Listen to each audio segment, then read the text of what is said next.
ko Madamu Angelina Ndayishimiye yakomeje kumva ibiri kuba mu gihugu cya Afurika y'Epfo. Uyu mugore yahisemo gusengera abarundi ndetse n'abarundi bose muri rusange.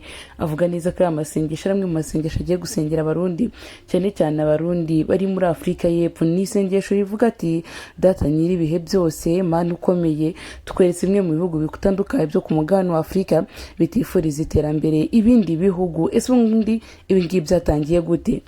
Kuba bizi neza murabizi neza ko byaba ku gihugu cy'u Burundi no ku bindi bihugu bitandukanye hari igikorwa cy'uko mu gihugu cya Afurika y'Epfo bari kwirukana abanyamahanga, no kuvuga abantu bataraba muri iki gihugu cy'u Burundi. Ibi rero byakomeje kugarukaho n'abantu benshi batandukanye, harimo n'abarundi n'abandi banyamahanga batandukanye. Ibi byaje gutuma kimwe mu bintu bikomeye cyane Madamu Evariste Ndayishimiye aterura isengesho, agasenga amasengesho akomeye cyane agira ati: Mukama nyiri ibihe byose, turinde kandi uturindire n'igihugu. Kimwe mu bintu byaje kugarukaho n'abantu benshi mu bitangazamakuru. Reka twumve rino sengesho rya Madamu. Mana yacu, turakweretse ibihugu byose byo ku isi, cyane cyane ibihugu by'amahoro.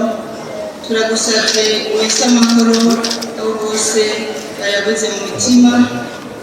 Turakweretse Mana igihugu cyacu cy'u Burundi, tukuze imbere mu baduhaye mu kirongore.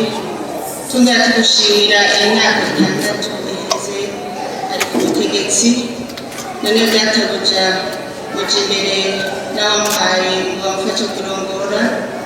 Wame bashiramo mu mizi zivuye iwawe, wame bateramo urukundo rwo gukunda ababahaye ngo barongore. Ndetse Mana nzima turamusabiye umushire ku Pasika. Pasika isigura kurengana, isigura kujabuka. Dusabye abamarayika bamukikuze, umwasi azomuca iruhande arengane, umwasi azomubure, ariko Mana nzima kumuhagaze kw'ijambo ryawe, na cane cane ijambo ry'ubutungane.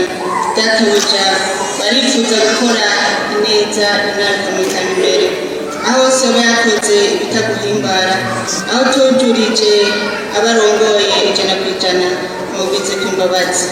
Turagusabye mukazima, turakweretse imiryango, na cane cyane abarara ntibuca, babibemo urukundo rwawe. Turasabye rwa rukundo ruhuza abubatsi, turasabye rwa rukundo ruhuza abana n'abavyeyi, ruhuza abavukanye, kuko databuja ishengero rikuru ni mu rugo. Ntatwo kubaka ekereziya nyeranda imiryango itiyubatse. Turose amahoro ava kuri wewe, turagusabye Mukama. Mukama yacu n'ubu yareretse kugaruka yawe nyiranda, tuzanye umutima w'ubwirezi, tuje kugushimira no kuninaza kuko babinongere batugiriye muri iyi myaka 6 umaze turi imbere y'ihanga ryawe.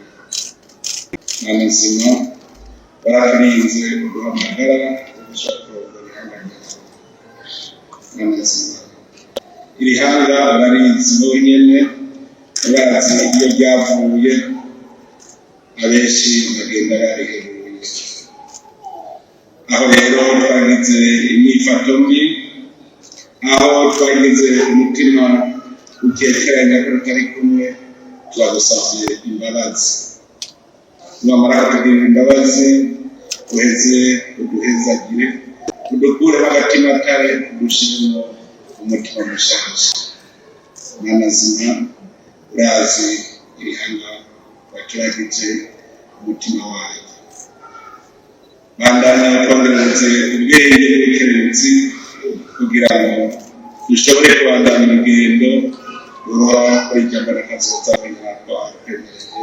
Turabigusabye muvyeyi wacu, n'ubunyene turagushikirije imigambi yacu, imigambi tugiye kurangura muri uyu mwaka w'ibikorwa bizotangura mu kwezi kwa Nyakanga.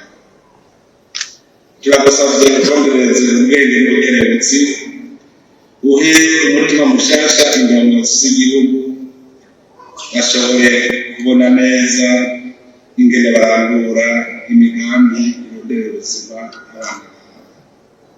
Mana nzima, si urukundo subira kandi bongereze ingoga abarundi bose kugira ngo bashobore gukora ibikorwa bibateza imbere.